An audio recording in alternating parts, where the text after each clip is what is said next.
Hello guys, welcome to pix anime. ये dan da dan का 11वां एपिसोड है। दोस्तों, एपिसोड स्टार्ट होता है और हम देखते हैं इस लड़के को जिसका नाम है जीजी, और ये मोमो का बचपन का दोस्त है और उसका पहला प्यार भी। ओकारुन जब जीजी को देखता है तो उसको भी ये कूल लगता है। ओकारुन को लगता है कि जीजी में जरूर कोई बात होगी, तभी मोमो ने इसको पसंद किया होगा। फिर जीजी फनी और स्टूपिड वे में मोमो से बोलता है तुम कितनी क्यूट हो, और उसके इस बिहेवियर को देखकर सब शॉक होते हैं क्योंकि सबको लग रहा था कि एक जेंटलमैन टाइप का है। जीजी फिर मोमो से बोलता है हम बहुत समय बाद मिले हैं, तो क्या तुम मुझसे गले मिलना चाहोगी। मोमो बोलती है ये सब तुम क्या कर रहे हो, और हम देखते हैं जीजी अजीब अजीब हरकतें करे जा रहा है। फिर सेको जीजी से बात करती है और जीजी सेको से बोलता है आप आज भी उतनी ही खूबसूरत हो जितनी आप पहले थी। अपनी तारीफ सुनकर सेको बोलती है तुम तो बहुत समझदार हो। मोमो फिर पूछती है ये सब हो क्या रहा है। सेको बोलती है तुम्हें अभी तक समझ नहीं आया क्या, आज से जीजी हमारे साथ रहेगा। मोमो गुस्सा हो जाती है और पूछती है क्यों, लेकिन जीजी अपनी हरकतें चालू रखता है। मोमो बोलती है आपने तो मुझसे पूछा ही नहीं। ओकारुन भी थोड़ा इनसिक्योर फील करता है जीजी और मोमो के साथ रहने से, और आयरा सोच रही होती है कि क्या जीजी एक डीमन है और मोमो का साथी है। और आयरा मोमो से बोलती है मैं तुम्हें ऐसा नहीं करने दूंगी। आयरा वहाँ से चली जाती है बोलते हुए कि मैं भी जा रही हूँ मेंबर्स इकट्ठा करने। ओकारुन भी घर जाने लगता है और वो उदास भी होता है। मोमो ओकारुन को कुछ इशारा करती है लेकिन ओकारुन को कुछ समझ नहीं आता, और मोमो बोलती है मैं बोल रही हूँ कल मिलते हैं, अब तुम भी बोलो। फिर ओकारुन भी बोलता है कल मिलते हैं। ओकारुन वहाँ से जा रहा होता है और हम देखते हैं मोमो रेड हो गई है। नेक्स्ट हम देखते हैं मोमो पूछ रही होती है सेको से कि जीजी यहाँ क्यों रहने आया है। सेको बताती है कि जीजी के पेरेंट्स हॉस्पिटलाइज्ड हैं इसलिए। मोमो बोलती है तो हमारी जगह ही क्यों, ऐसे टाइम तो किसी रिश्तेदार के घर जाते हैं ना। सेको बोलती है मोमो से कि तुम कितनी पत्थर दिल हो, हमें जरूरत के समय एक दूसरे की मदद करनी चाहिए। जीजी सेको की तारीफ कर रहा था बीच बीच में, और मोमो बोलती है आप इसकी बातों में फंस रही हो। सेको बोलती है तुम ये कैसी बातें कर रही हो, मैं किसी की बातों में नहीं आती। जीजी और मोमो फिर प्लेट साफ कर रहे होते हैं और मोमो बोलती है यहाँ जरूर कुछ तो गड़बड़ चल रही है। फिर जीजी मोमो से बोलता है कि बचपन में मैं तुम्हारा मजाक उड़ाता था, उसके लिए सॉरी। दोस्तों, अगर आपको याद नहीं आया तो मैं आपको बता दूं कि जीजी वही लड़का है जिसपे मोमो का क्रश था, और जब मोमो इस तरह एल बना के स्कूल जाती थी तब जीजी ने मोमो का मजाक उड़ाया था। इस चीज के बारे में हमें एपिसोड 1 में बताया था। जीजी फिर मोमो को बताता है कि वो अब घोस्ट को देख सकता है। मोमो जीजी से पूछती है क्या तुम्हें एक गोल्डन बॉल मिला है क्या। जीजी को लगता है कि मोमो एक डर्टी जोक मार रही है। मोमो बोलती है छोड़ो इस बात को। फिर जीजी बोलता है मैं यहाँ से चला गया था एक ऐसी जगह जहाँ माउंटेन्स है, मुझे हमेशा से ऐसी नेचर वाली जगह पसंद है, और जिस घर में हम मूव हुए थे वो बहुत बड़ा था और साफ सुथरा भी, तो मैं बहुत एक्साइटेड था वहाँ रहने के लिए, पर बाद में मुझे वहाँ अजीब सा महसूस होने लगा था। मैं कैसा फील करता था ये बताना मुश्किल है, लेकिन मुझे वहाँ बहुत अजीब लगता था। मैंने अपने पेरेंट्स को भी ये चीज़ बताई पर उन्हें मेरी बात का विश्वास नहीं हुआ, और मैंने खुद को कन्विंस कर लिया कि मैं वो सब चीज़ें इमेजिन कर रहा था। मैं वहाँ पर हर दिन खुद को यही समझाता था कि ये सब चीज़ें मेरे दिमाग का वहम है, लेकिन एक दिन वो चीज़ मेरे सामने आ गई और उसके बाद वो चीज़ मुझे हर समय दिखने लग गई, और मेरे पेरेंट्स की हेल्थ भी तभी से खराब होने लग गई थी। इसलिए मैंने कुछ फेमस स्पिरिट मीडियम्स को बुलाया था वो सब ठीक करने के लिए, लेकिन उन 5 स्पिरिट मीडियम में से 3 ने सुसाइड कर लिया। कोई भी उस घोस्ट का कुछ भी नहीं बिगाड़ पाया। फिर एक स्पिरिट मीडियम ने मुझे रेकमेंड किया कि तुम्हारी दादी ही मेरी आखिरी उम्मीद है, और हम देखते हैं सेको टीवी देखते हुए हंस रही होती है। मोमो जीजी से बोलती है अगर ये बात थी तो तुम्हें मुझे पहले बता देनी चाहिए थी, मेरी दादी ने तो मुझे बताया ही नहीं था कि तुम आ रहे हो। जीजी फिर मोमो से सॉरी बोलता है और मोमो बोलती है अब तुम किस बात के लिए माफ़ी मांग रहे हो। जीजी बोलता है मैंने बचपन में तुम्हारा मजाक उड़ाया उसके लिए, और अब मैं तुम्हें जिस मुसीबत में डालने वाला हूँ उसके लिए भी। मोमो बोलती है तुम चिंता मत करो, मेरी दादी बहुत स्ट्रांग है, वो उस स्पिरिट को आसानी से हरा देंगी। तभी सेको बोलती है मैं कुछ नहीं करने वाली। मोमो पूछती है क्यों।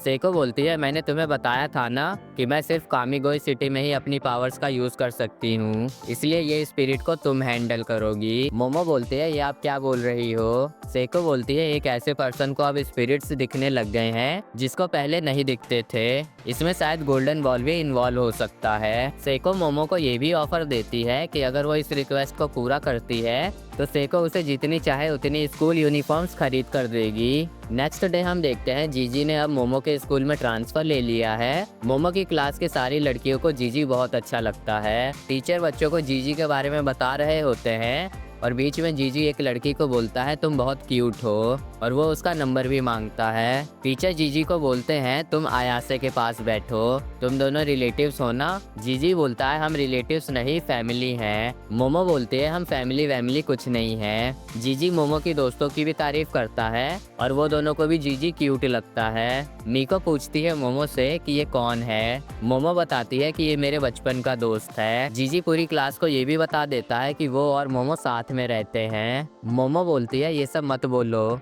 सब लोग हमारे बारे में गलत सोचने लगेंगे।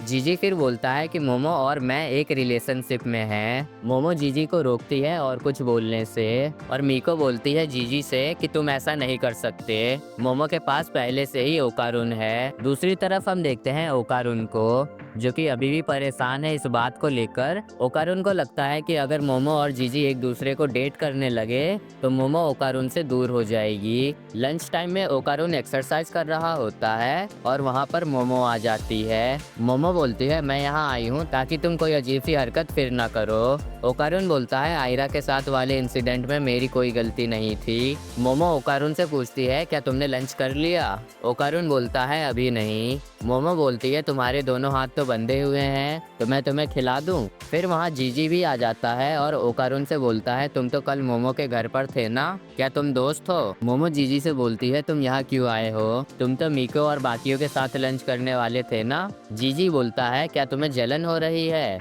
जीजी मोमो की फेवरेट ड्रिंक भी लाया था और मोमो और जीजी को साथ देखकर ओकारुन फिर थोड़ा उदास हो जाता है और ओकारुन वहाँ से जाने लगता है। ओकारुन देखता है कि उसकी तरफ एक अजीब सी चीज भाग के आ रही है और ओकारुन भी डर के मारे भागने लगता है। मोमो उस चीज के सामने खड़ी हो जाती है उसे रोकने के लिए, लेकिन जीजी को लगता है कि मोमो को चोट लग जाएगी तो वो मोमो को बचाता है। वो चीज फिर मोमो के ऊपर से कूद के जाता है और मोमो को कुछ गोल्डन सा चमकता हुआ दिखता है। मोमो ओकारुन से बोलती है उसकी बॉल गोल्डन है और जीजी मोमो को पकड़े हुए है उसे सेफ रखने के लिए। मोमो अपनी साइकिक पावर्स का यूज करके उस चीज को रोकती है, लेकिन वो इतनी तेज भागता है कि वो मोमो को अपने साथ लेकर भागने लगता है। ओकारुन भी उनके पीछे भाग रहा होता है। ओकारुन फिर ट्रांसफॉर्म होता है और उसके पीछे भागता है। ओकारुन को बगल में देखकर ये बोलता है कि तुम मुझे रोकने की कितनी भी कोशिश करो पर मैं नहीं रुकूंगा। और हम ये भी समझ पाते हैं कि ये चीज एक एनाटॉमी मॉडल है जो साइंस लैब्स में रखी होती है। जीजी ओकारुन को देखकर बोलता है एक और मॉन्स्टर आ गया।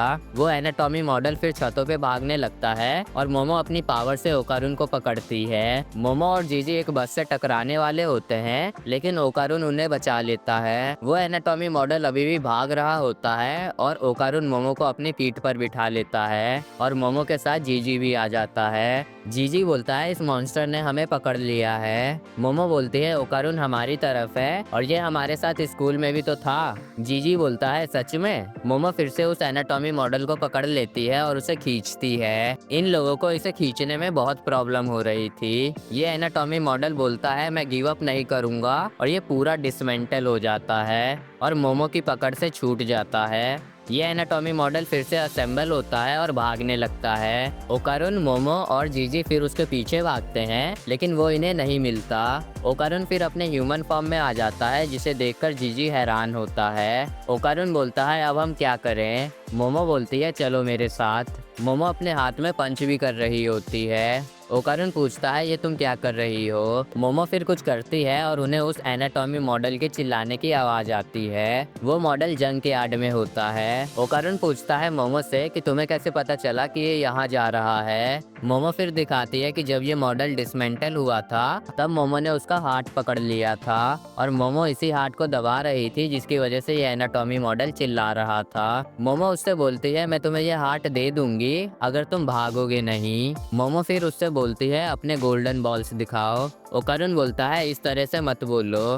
और जीजी बोलता है क्या डर्टी जोक्स इतने पॉपुलर हो गए हैं। जंक यार्ड में से फिर एक आवाज आती है, टारो क्या ये तुम हो? ये एनाटॉमी मॉडल उठता है और चिल्लाता है, हाना तुम कहाँ हो? वो आवाज बोलती है तुम यहाँ मत आओ, तुम वापस चले जाओ। ये एनाटॉमी मॉडल जिसका नाम टारो है बोलता है मैं तुम्हें लिए बिना नहीं जाऊंगा। टारो फिर वहाँ पर कुछ ढूंढने लगता है और उसे मिलती है एक और एनाटॉमी मॉडल जो कि खराब हालत में है और इस एनाटॉमी मॉडल का नाम है हाना। हाना बोलती है तुम यहाँ क्यों आए? और टारो रिप्लाई देता है क्योंकि मैं तुमसे प्यार करता हूँ। टारो बोल रहा होता है कि तुमसे मिलने के बाद मेरी लाइफ चेंज हो गई, मेरी ब्लैक एंड व्हाइट लाइफ में तुमने कलर्स भरे हैं। ओकारुन ये सब सुनकर अपने और मोमो के बारे में सोच रहा होता है क्योंकि उसकी स्टोरी भी ऐसी ही है। हाना बोलती है मेरी ड्यूटी अब खत्म हो चुकी है, तुम वापस जाओ वरना वो लोग तुम्हें भी ट्रैश में फेंक देंगे। टारो बोलता है मुझे फर्क नहीं पड़ता, मैं तुम्हें छोड़ के कभी नहीं जाऊंगा। और दोस्तों ये वाला एपिसोड यहीं पे खत्म होता है। दोस्तों अगर एपिसोड अच्छा लगा हो तो लाइक करना और चैनल को सब्सक्राइब करना। Thanks for watching guys.